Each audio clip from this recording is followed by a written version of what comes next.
मस्साजोगचे सरपंच संतोष देशमुख यांच्या हत्या प्रकरणामध्ये वाल्मिक कराड मास्टरमाइंड असल्याचं तपासात समोर आलंय। तर आरोपी वाल्मिक कराड हा माजी मंत्री धनंजय मुंडेंचा निकटवर्तीय आहे। आता वाल्मिक कराडच्या एन्काउंटरसाठी धनंजय मुंडेंनी ऑफर दिली होती असा खळबळजनक दावा निलंबित पोलीस अधिकाऱ्याने केलाय। बघूया याच संदर्भातला हा सविस्तर रिपोर्ट।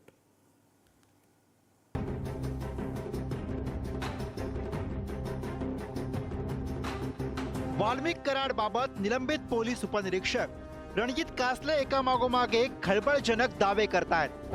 मला वाल्मिक कराडच्या एन्काउंटरसाठी कोट्यवधींची ऑफर होती असा दावा रणजित कासलेनं 2 दिवसांपूर्वी केला होता। तर ही ऑफर देण्यामागे माजी मंत्री धनंजय मुंडे असल्याचं कासलेनं नव्या व्हिडिओतून सांगितलंय। संतोष देशमुख प्रकरणात अनेक पुरावे दाबल्यानं धनंजय मुंडे सहआरोपी होणार नाहीत असाही आरोप कासले यानं केलाय। एन्काउंटर खुनी करण्याचा प्रयत्न केला आणि खुनी केला स्पष्टच सांगतो। आज असाही गुन्हा दाखल झालाय ते धनंजय मुंडेंनाच नको होते वाल्मिक कराड, कारण त्यांची काही अंडी पिल्ली ते बाहेर काढणार होते आणि त्यांचा संबंध आला असता 302 मध्ये आणि आज ते आरोपी झाले असते किंवा होणारही नाहीत कदाचित। त्यांना खूप सपोर्ट आहे आपले महाराष्ट्राचे गृहमंत्री आणि सीएम फडणवीस साहेबांचा सपोर्ट आहे। ते होणारही नाही, त्यांना आरोपी केलेही नाही जाणार। तेवढे ते पुरावे दाबले गेलेले। महाराष्ट्र पोलिसांना ओपन चॅलेंज देतो की त्यांनी मला पकडून दाखवावं। मित्रांनो, मी सायबरमध्ये काम केलेलं आहे आणि 20 वर्ष पोलीस डिपार्टमेंटमध्ये काम केलेलं आहे। तर कितीही टीम पाठवू द्या, 3 नाही 4 नाही 10 टीम पाठवू द्या, मी भेटणार नाही। मी रोज 2 गाड्या चेंज करतो, इथून पुढे 2 कार्ड, 2 मोबाईल, 2 IMEI सगळे चेंज करणार, 2 स्टेट बदलणार इथून पुढे। तर मित्रांनो, मला पकडून दाखवायचा प्रयत्न या गव्हर्नमेंटने करायचा आणि मग बघायचं। त्याच्या अगोदर मी खऱ्या मार्गाने आणि न्यायाच्या मार्गाने जाणार आहे। माझा अँटिसिपेटरी बेल म्हणजे अटकपूर्व जामीन मी आजच मांडणार आहे कोर्टामध्ये।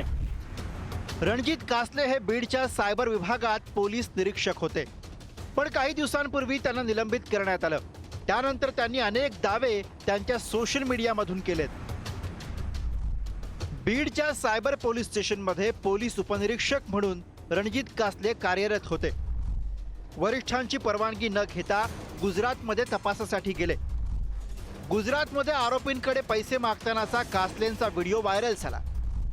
चौकशीनंतर रणजित कासले यांचं निलंबन झालं। निलंबन झाल्यापासून बीडमधील पोलीस अधिकारी आणि राजकीय नेत्यांवर ते वेगवेगळे आरोप करतायत। आक्षेपार्ह वक्तव्य केल्याप्रकरणी अॅट्रॉसिटी ऍक्ट अंतर्गत त्यांच्यावर गुन्हा दाखल करण्यात आलाय। पोलीस दलातल्या काही गोष्टी ज्या आहेत त्या तो वारंवार बाहेर काढतो आणि म्हणूनच मला वाटते की रणजित कासलेंवर पोलिसांनी गुन्हा दाखल केलाय। म्हणजे रणजित कासलेंचं तोंड बंद करण्यासाठी हा गुन्हा दाखल करण्यात आलेला आहे। आणि मला वाटतंय की आता रणजित कासलेंना शोधण्यासाठी, रणजित कासले म्हटलेत की मी तर सापडणार नाही, पण मला वाटतंय की रणजित कासलेंना शोधण्यापेक्षा जे आहे ते कृष्णा आंधळेला पहिला शोधून दाखवा, त्यांना पहिला पकडा। मला वाटतं की रणजित कासलेंवर अशा पद्धतीचे जर खोटे गुन्हे दाखल केले असतील तर त्यांना अँटिसिपेटरी बेल तातडीने मिळू शकतो। अतिशय विचित्र आणि विक्षिप्त असा हा माणूस आहे। त्याचे आधीचे व्हिडिओज अतिशय मध्यधुंद अवस्थेतले देखील बघितले आणि मला तर प्रश्न पडतो की मग अधिकारी असताना ही माणसं काय करत होती? जर तुम्हाला एवढं छानपण होतं तर तुम्ही अधिकारी असताना काहीच कारवाई का नाही केली? आत्ताच्या घटकेला पण हा माणूस सायबरमध्ये आहे आणि सायबरचा अधिकाऱ्याला कधीच कोणी एन्काउंटर करायला सांगत नाही। कुठेतरी खळबळ करायची, काहीतरी वाटेल ते बोलायचं आणि त्याचे व्हिडिओज बनवायचे, हाच त्याचा कार्यक्रम आहे असं मला वाटतं।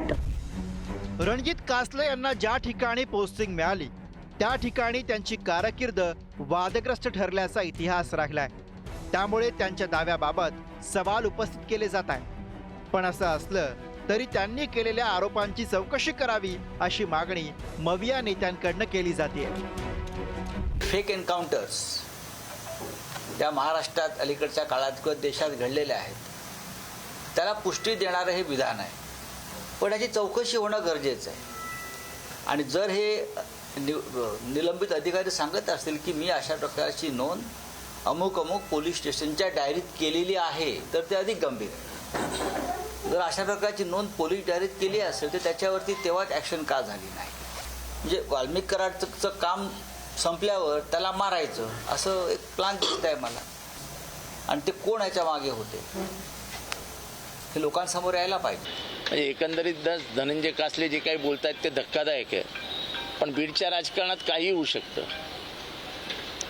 आणि मला एक इंग्रजी साहित्यामधलं एक वाक्य आठवतं, those who live by swords die by swords.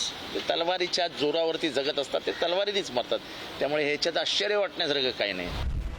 Santosh Deshmukh हत्या प्रकरणानंतर बीड जिल्ह्यामधील गुन्हेगारीचा भेसूर चेहरा समोर आलाय. आरोपी वाल्मिक कराडचे कोणत्या नेत्याशी किती निकटचे संबंध आहेत हे लपून राहिलेलं नाही. त्यामुळे रणजित कासलेंनी केलेल्या दाव्याबाबत गृह खातं पडताळणी करणार का हा प्रश्न उपस्थित होतोय. उदय नागरगोजे, पुढारी न्यूज, बीड.